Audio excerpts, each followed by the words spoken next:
Pessoal, terminando a correção dos exercícios sobre a dilatação dos líquidos, tá? Sobre a dilatação térmica, nós vamos ver hoje a dilatação dos líquidos, ok?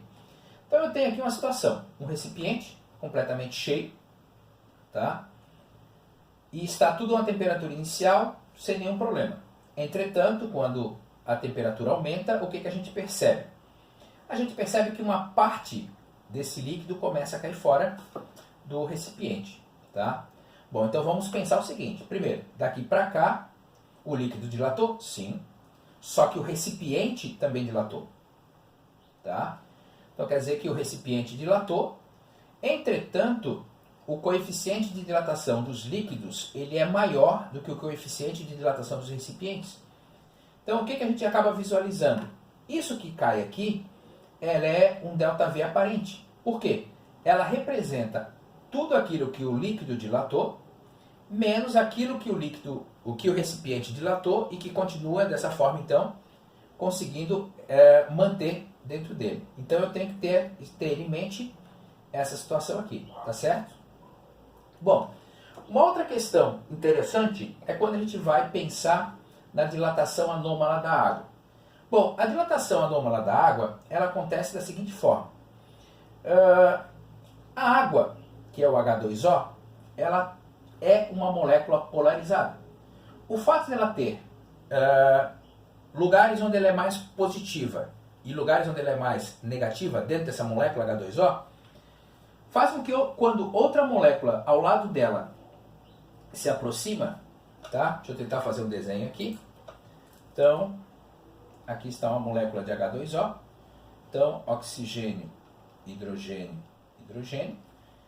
Esse cara aqui fica mais positivo, esse cara aqui fica mais positivo e esse cara aqui fica mais negativo.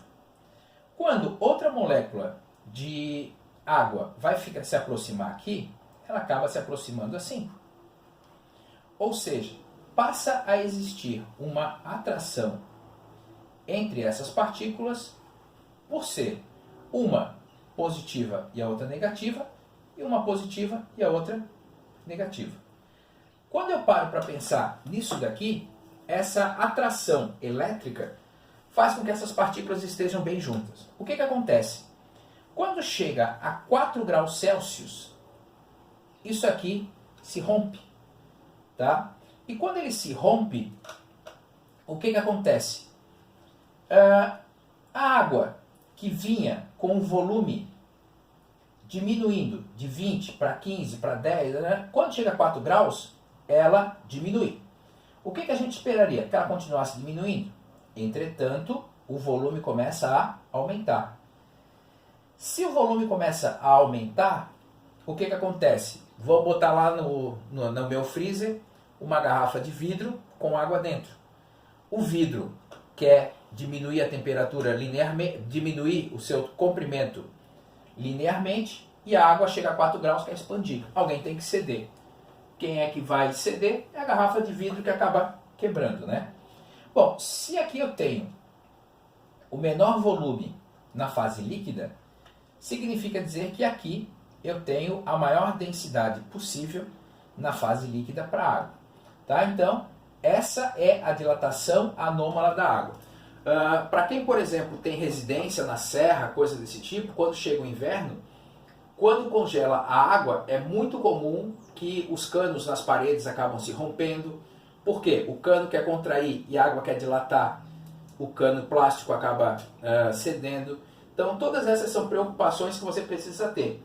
Por exemplo, aqui no Brasil não tanto, né? Mas nos Estados Unidos, onde as temperaturas nas épocas frias são muito baixas, se você não tem um anticongelante dentro do motor do carro, isso aqui pode inclusive fazer com que um bloco de motor de carro, que é de aço, acabe se quebrando. Tá? Então isso é algo para a gente pensar.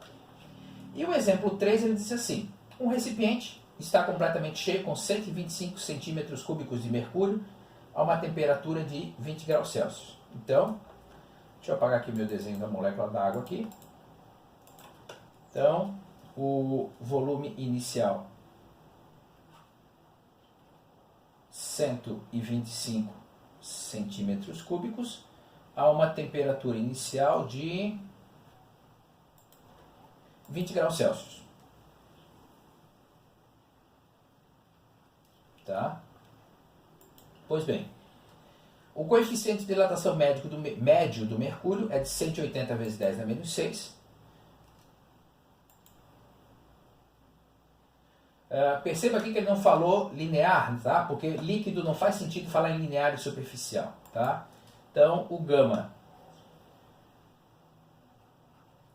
do mercúrio, 180 vezes 10 na menos 6, graus Celsius na menos 1, tá? E o coeficiente de dilatação linear do vidro, 9 vezes 10 na menos 6. Então, o alfa do vidro, 9 vezes 10 na menos 6, tá? Bom, já vamos aqui fazer um ajuste, né, já que a gente vai precisar disso. Então, o gama do vidro vai ser 3 vezes o alfa, então vai ficar 27 vezes 10 na menos 6, graus Celsius na menos 1, tá?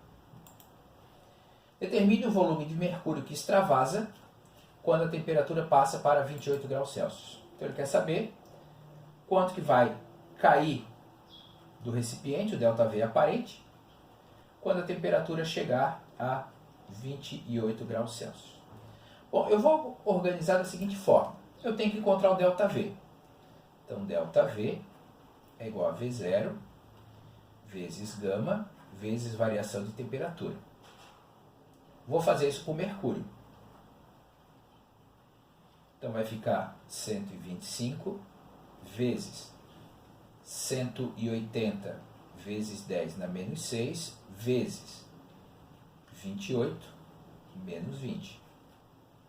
Então o ΔV do mercúrio vai fechar 125 vezes 180 vezes 10 na menos 6 vezes 8. Então o ΔV do mercúrio vai fechar, fazendo as contas aqui, então 125 vezes 180 vezes 10 na menos 6 vezes 8. Isso aqui vai dar 0,18 centímetros cúbicos. Bom, vou aplicar a mesma equação, só que agora para o vidro. Então, o ΔV do vidro vai ser 125 vezes 27 vezes 10 na menos 6 vezes 8, que é o 28 menos 20, que é a mesma variação para os dois, tá? Então, quando você faz aqui o ΔV do vidro,